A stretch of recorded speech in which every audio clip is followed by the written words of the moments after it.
Hey, I'm golf broadcaster Matt Adams. The updated and expanded second edition of my book, The Golf Round I'll Never Forget, Golf's Biggest Stars Recall Their Finest Moments, is now available. Readers can expect to march with Arnie's Army at the 1960 U.S. Open, relive Jack Nicklaus's remarkable 1986 Masters win, and be amazed by the Tiger Slam. The Golf Round I'll Never Forget, Golf's Biggest Stars Recall Their Finest Moments. Pick it up where fine books are sold, including BarnesandNoble.com and Amazon.com. And we'd like to welcome everybody back to the Football's Family Podcast. And I guess if you hear in the background, somebody is weed eating outside. So that is what's going on. We just went through some bad storms up here in Tennessee. Several people were hurt. A few people were killed. So continue to keep them in your thoughts and prayers up here in Middle Tennessee and other parts of the state as well and the country. But today we're going to continue our look at May being Mental Health Awareness Month. And I knew when I invited this guest on that he will not only bless you, but he'll bless me. Would you like to introduce yourself? Yes, sir. My name is Zaquan Kemp.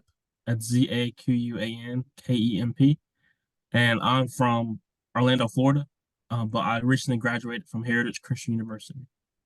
Yeah, Zaquan, I was there. I looked up there and I said, I know that guy right there. And I said to my daughters, I said, that's one of the coolest guys you'll ever meet right there. I got to meet Zaquan in October of 2022. I spoke at Heritage, and he was one of the first people to come up and give me a bear hug. And then the next time I spoke, I was like, I know this guy. Oh, I do know this guy. And it's been pretty good since then, my friend. I am very Yes, sir. proud of you, very impressed. Graduating from any university is hard, and what you did proved that not only you have great heart, great mind, but you stuck with it.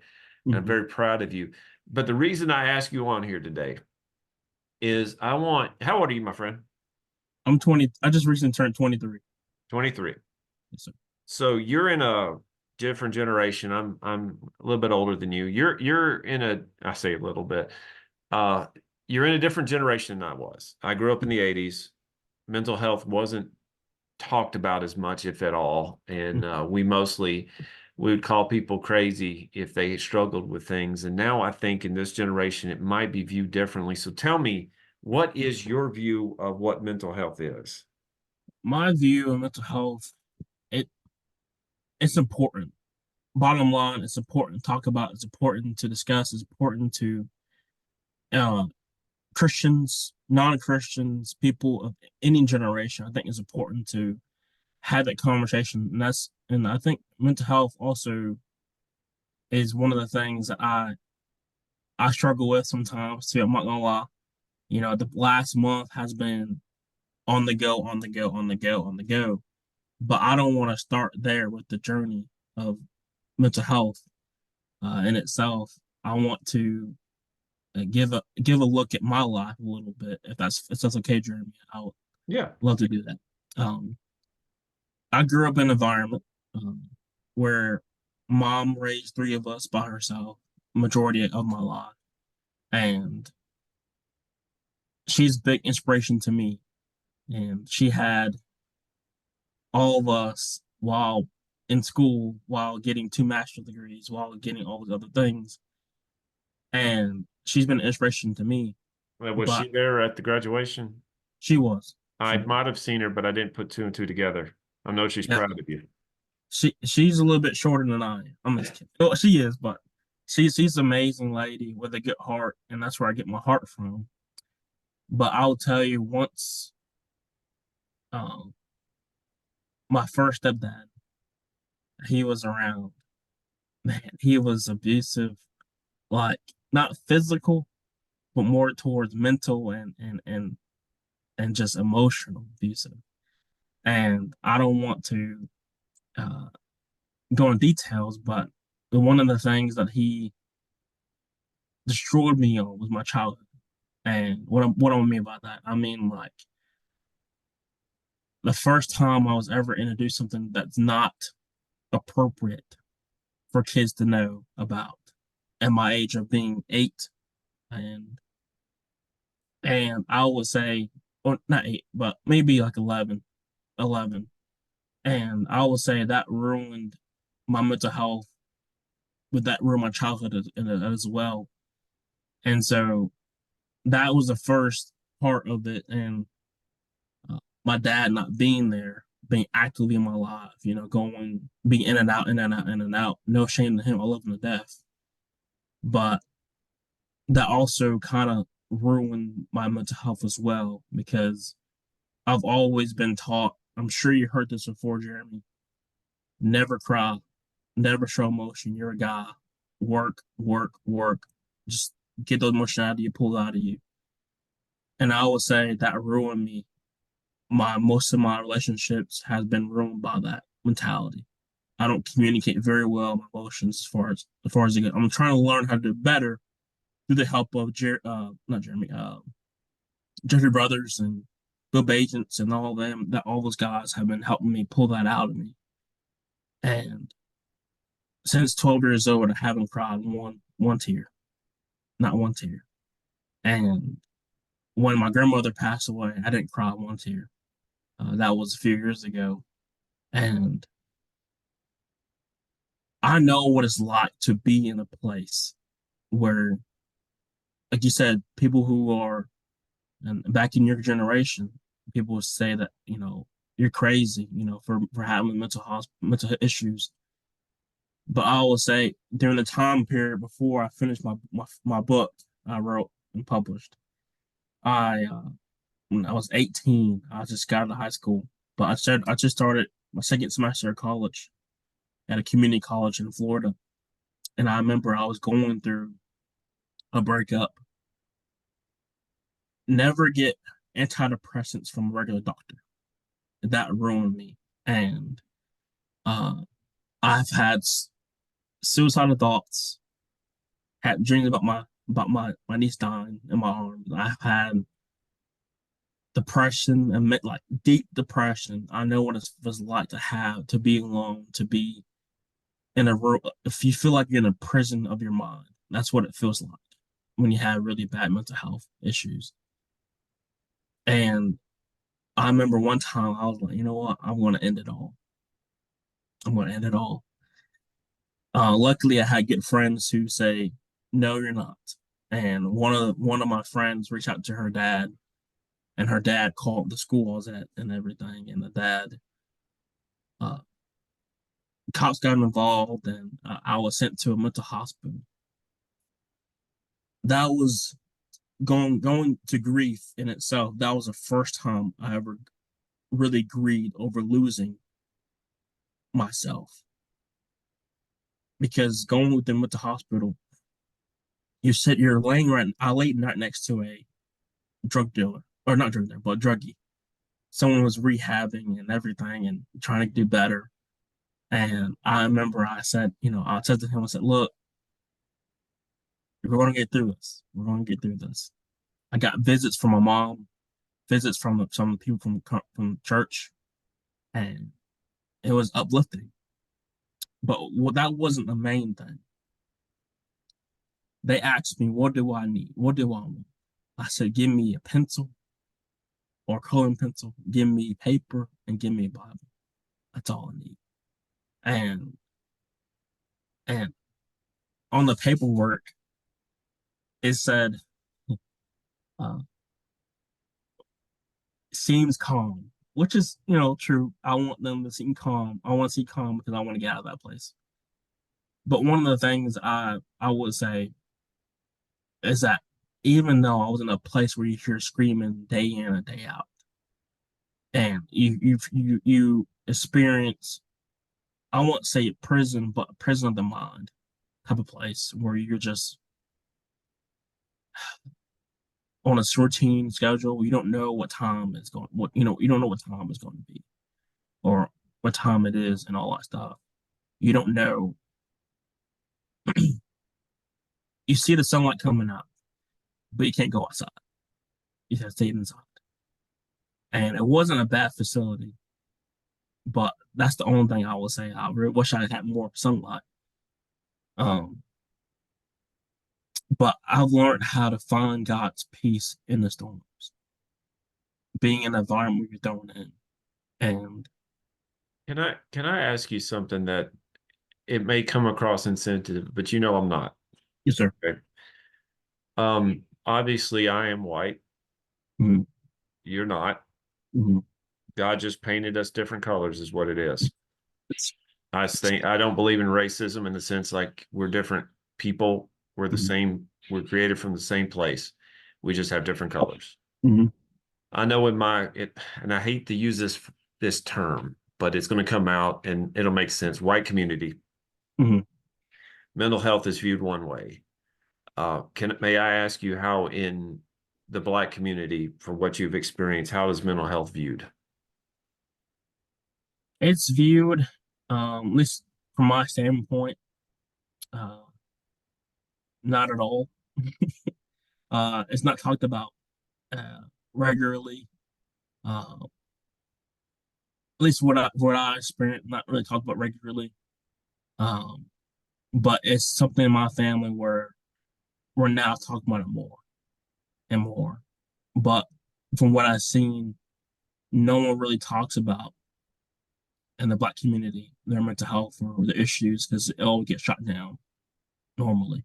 Yeah. Um, I'm not sure if you experienced the same thing too, but more or less it gets shot down. You know, you telling me that there's really not that big of a difference.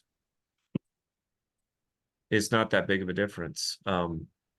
I think the biggest difference between you and me is I'm 21 years older than you, and Mhm. I went through the 80s, which was different Mhm. than what you went through, and that's the big difference. But it's still, and you know this. I mean, you experienced this.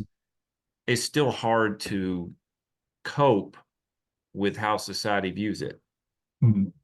Um, I I went through, I was suicidal too. And I've told people that it's not something I'm ashamed of. It's not something like I would like to do again. Obviously, you wouldn't either. It's scary. But I went through medication through a doctor and they tried. Mhm. Now I'm on medication from counsel, from, the people that do this. Yeah. And I can find out, Zaquan, that I am, one of the medicines I'm on, my body metabolizes too fast. So you want to know it's fun. It's like you got to pick and choose. You got to find the right stuff. And boy, if you come off any antidepressant or anti-anxiety medicine, it is awful. Yes.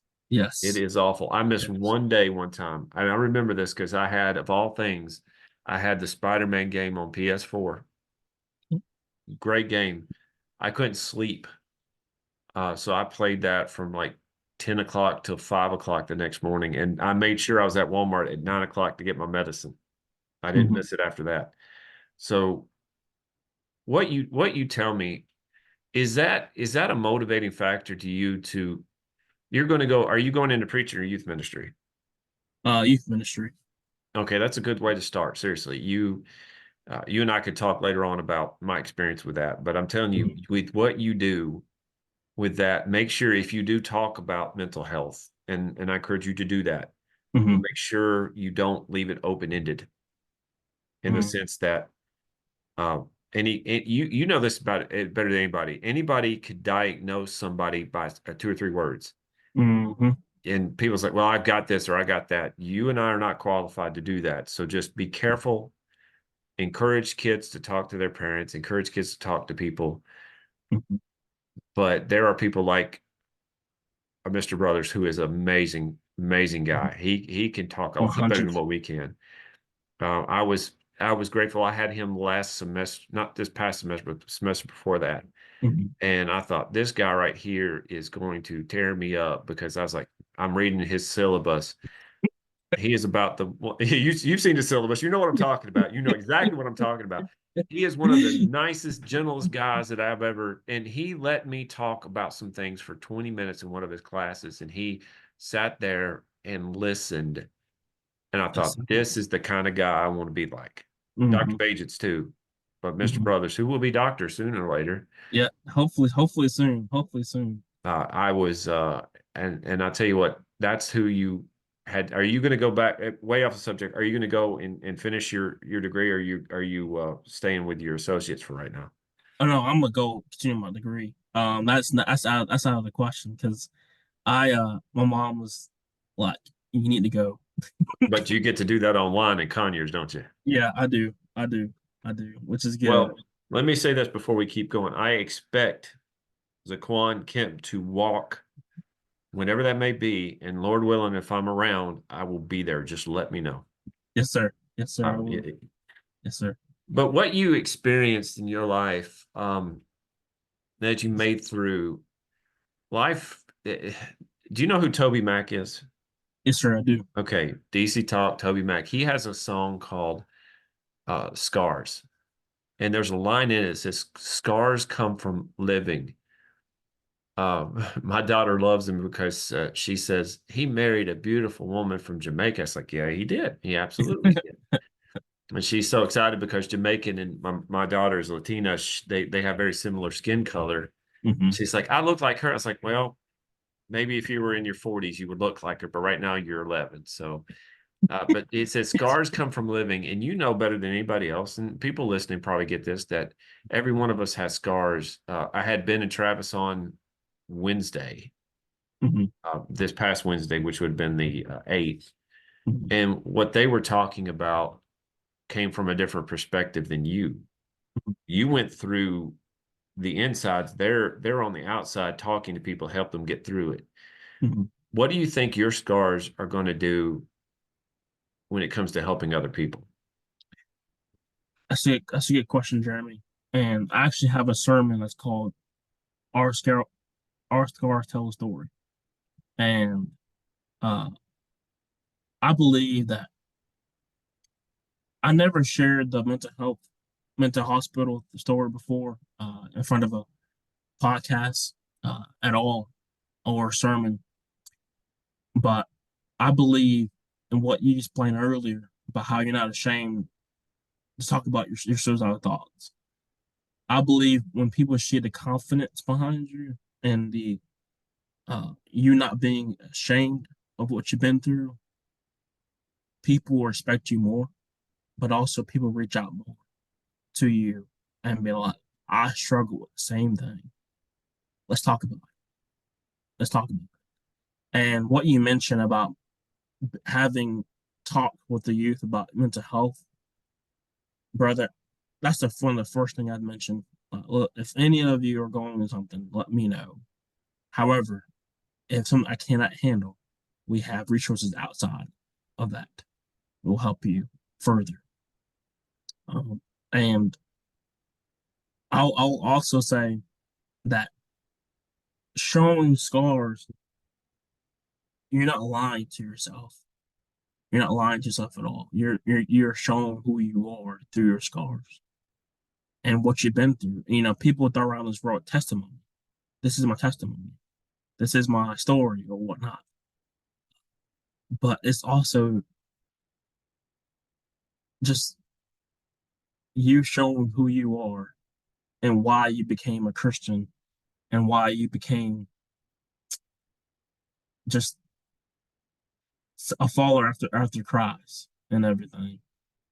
And I'm just taking it back right now, trying not to cry right now, but it's those scars open up wounds. You know, I've been through 3 breakups in the past. Well, I won't say the years, but I went through one last year that was horrendous for me, and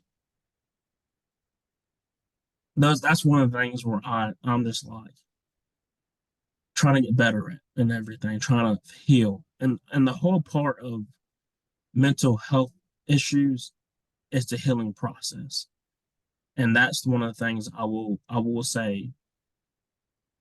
There's mental health issues are like onions.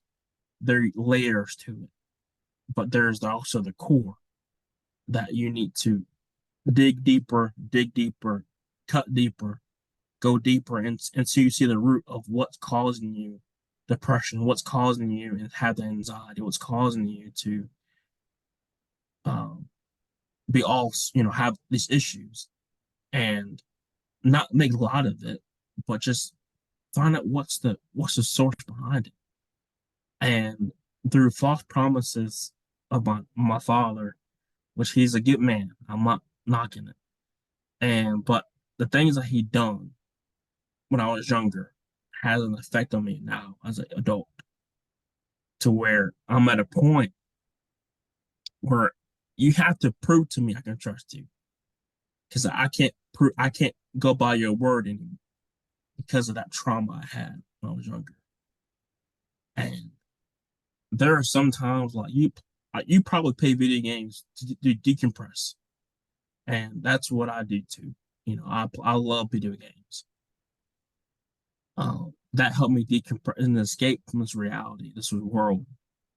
And I'm thankful enough to have the scars that I have to show people that you can make it. You can make it. And yeah. Do you?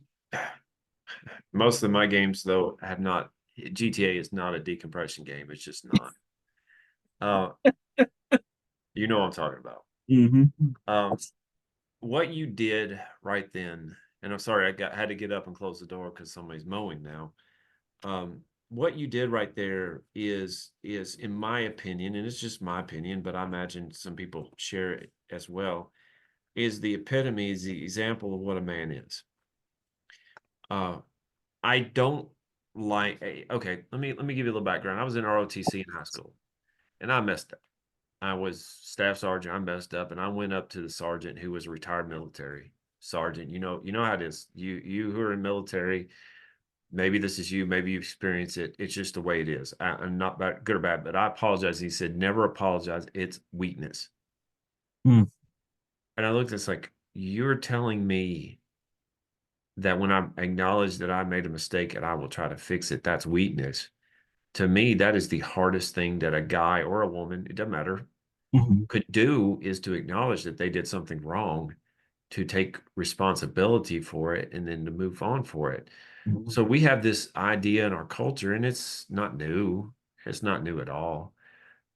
You read any of the older books from 18, 1700s, and you'll see that there's people who they will never admit, and people today will never admit that they're wrong because they don't like to be told they're wrong and don't want to admit that they're wrong. But to Mm-hmm. me, if a person can say, I am wrong, I need help, or I need help, whatever it may be, that's a sign of strength because they have a mental That's ability right. to think these things through. That's right. You have at your disposal, and I don't know the congregation at Conyers, but I'm sure that they have alumni relations at Heritage. Mm-hmm. And I'm hoping to experience that myself next year. Uh, I'm ready to walk, my friend. I'm ready Yeah, to do it. well, I'll be there next year. Well, let's do it. I expect I'll hold you to that. Now, if Mr. Brothers will let me get through this semester, we'll see how that is. Uh, but you have at your disposal people that I messaged Dr. Bajents before, and 20 minutes later, once he was out of class, he messaged me back. You have people like Mm-hmm. that who are there, and you have me too, dude. You got me on Messenger. You get hold of me pretty quick. But when you don't take advantage of people who want to help you and you feel like you're by yourself, that is one of the Mm-hmm. deadliest things for a person who's going through mental or physical help too, or physical Mm-hmm. problem too. Um, I think that you being where you are, where you're going to be, and with your experience uh, with the kids, you're going to be that conduit that could help them maybe open it up a little bit. Maybe the kids might have an easier time than the parents, but stick with it. Mm-hmm. Stick with it. Let them know that your kids really do need help. And I've seen it both ways, Zaquan. I've seen it where the parents take them to help immediately, and I've seen it as well. Like, oh, you're just doing it for attention. I'm like, yeah. With my son, we took him immediately the next morning when he was suicidal. We took him to get help, and obviously it worked for a little bit. It worked for a little bit. I don't. I've got to be careful about how I say this. For a parent who kind of pushes that aside, it's very dangerous. Mm-hmm. I mean, it's not good. Don't do that. Maybe the kids are trying to get attention, but to me, you don't take that chance. You don't want what I'm experiencing now. You just don't. Mm-hmm. And for you to have that heart, have that experience, you could be on that front line showing parents and families, don't take this for granted. You never know if this is real or not. Sometimes people, you know this better than anybody. Sometimes people will just say it. Yeah. Oh, Oh, yeah.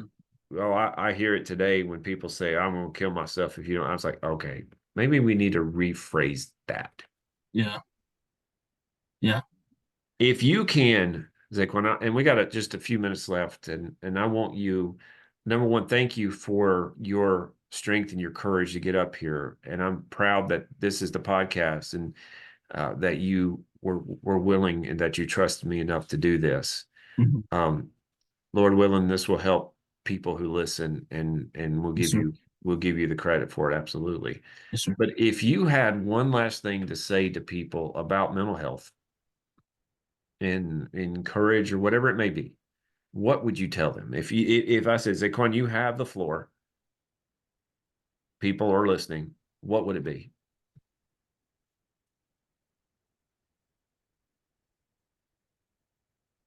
Always seek God first. That's the number one thing. And I know that some people who are not Christians or don't have a relationship with Christ, that's okay. But always pray first. Um, and seek help. I know we just went through that, but seek help. Um, Never ever neglect people who are trying to be there for you. That's one of the big mistakes I've done in my life. Was just I wish I would reach out sooner. And I'll also say this too. I've also had sucky therapy. I've had 8 therapists in my life, and I think that there was only 2 or 3 of them that were good. And I will say that, I've had 4 and 1 stuck around. and I also will say that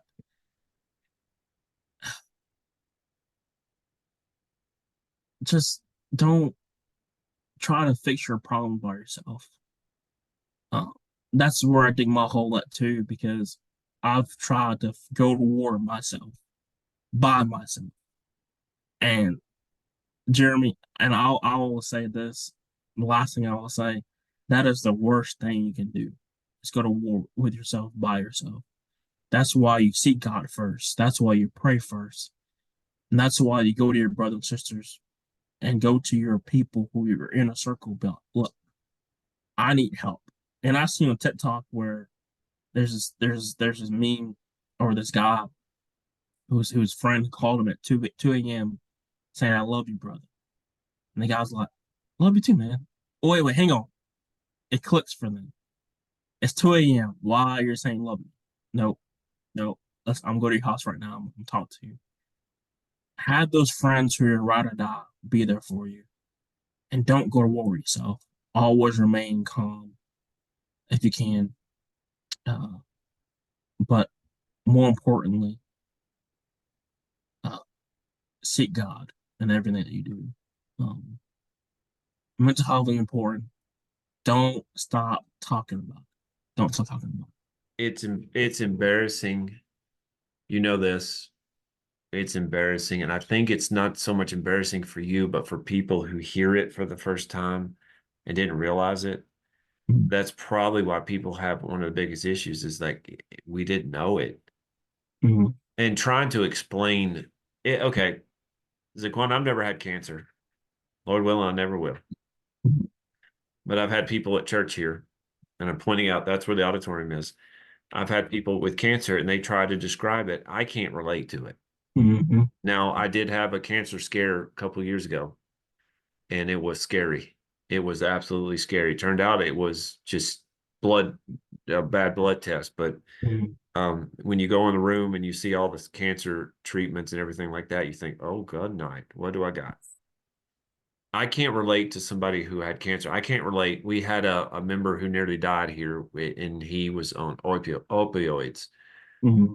And he said it was the worst thing to get off of. He was in a car wreck. It was horrible. Mm-hmm. Um, I can't relate to that. So if I'm trying to get up there and explain how depression and anxiety fight each other, and it's kind of like you are in a mud. Your truck is in the mud and you can't go anywhere. You're Mhm. spinning your tires and then you can't go anywhere. People don't get that because they can't experience it. And that's where empathy really comes into play. Maybe you can't understand it, but the first thing you do is not to dismiss it. And probably the person telling you about these things, they don't understand it either. They don't understand it either. When we get off, I want you to do me a favor, okay? Yes, sir. Yes, sir. Do you have any type of music app? I do. I do. Apple Music. Okay, find Josh Groban's River. That was played at my son's funeral, and he experiences. It's hard to compare or contrast depression from one person to the next, but he experiences depression to the point where you think, how could a guy that looks like him, sounds like him? But that's typically when it happens. Listen to that and message me back and let me know what you think about it. Yes, sir. And What song? What song was it it's again? called River. River. Okay. And I tell people this, that there's certain songs like Kiss from a Rose by Seal that you listen with your eyes closed and the lights down because it's so velvet. It's velvety smooth. This one, you need to be by yourself and just alone in your thoughts. And tell me what you think about that. Yes, sir. I will. You have a podcast of your own. Yes, sir. What is the name of it? It's called Real Faith, Real World with Z, advice on spirituality, life, and overcoming. That's on Spotify or an Apple Music, Apple Podcasts. I will get the link up on the show notes if I can find it. If you could send it to me, let me Yes, know sir. and I'll get it up there. I have one more thing I want to Yeah. say. Yeah. Just real quick, Jeremy, when you came and spoke to us the first time at Heritage, brother, there were not a dry eye in that room, including myself. I had, and be the person after I got up after you spoke and did the closing prayer. It was tough. But I will say this, brother to brother, your son's story will always be in my heart, and I will say that right now in front of everybody. Your son's story will always be in my heart. When you put a face and a name to it, Zaquan, it becomes real. Yes, sir. Don't I hate statistics. I absolutely hate statistics because it never tells the story. Suicide is real. It's horrible. And it took the life of Connor James McFarland. When you give a name to it, it becomes real. That's right. I've tried to tell the story. In fact, I'm thinking about writing an article for our local newspaper called 2 Years Later. Don't know if it ever be published. Don't know if I'll ever finish it or send it in. But whatever the case is, it becomes real. Please listen. Please get out there and talk. Please don't fight. You fight yourself way too much. And Zaquan, you know that as much as I do. But with people like my brother here, we can overcome this. And that's what, this is a football podcast. And if you ever want to come back on and talk football, we will be more than you're down in Orlando. So you might have a team or two down in that area. Tampa. Okay. Maybe we don't talk about that then. We got to do this. We gotta talk about my Titans and just picking up Tyler Boyd. That's awesome. But anyway, this month, that's the reason why when I called it Football's Family, it was a football podcast, but I could talk about a lot of other things.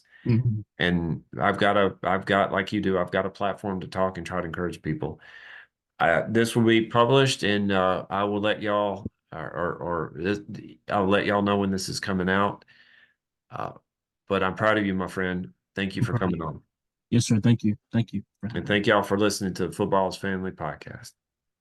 Hey there, sports history fan. This is Arnie Chapman, a.k.a. the Football History Dude, and I hope that you enjoyed this recent episode presented by the Sports History Network and were able to learn some good old-fashioned sports history knowledge nuggets. I started the Sports History Network back in 2020 with the mission to help podcasters find a community of like-minded sports history nerds, as well as helping aspiring podcasters to start their own shows. We have a little bit over 30 shows on the network right now covering all sorts of sports history, but as far as I'm concerned, we're just at the toothpick in the ocean moment, that can't even figure it out because there's so much more coming. We wanted to create the ultimate headquarters for sports yesteryear, starting with Podcast Network and our website, but we're going to continue to move into other mediums as well. And here's the cool part, because we want you to be part of our team. So if you're interested in starting your own podcast, or maybe being a guest on one of our shows, or who knows, maybe even writing an article for us over on the website. Seriously, all you gotta do is reach out to us on the contact page over at sportshistorynetwork.com. You can be as technologically savvy as a Neanderthal tapping on a stone trying to figure out this whole hieroglyphics thing back in the day. Again, it doesn't matter, because even if you don't understand the whole podcast space, we have a production team that can pretty much help you out with doing everything. All you gotta do, head over to sportshistorynetwork.com, head to the contact page, fill it out. That message goes right to me, and I'll reach out to you as soon as I can. But for now, dude, I'm through if you're through.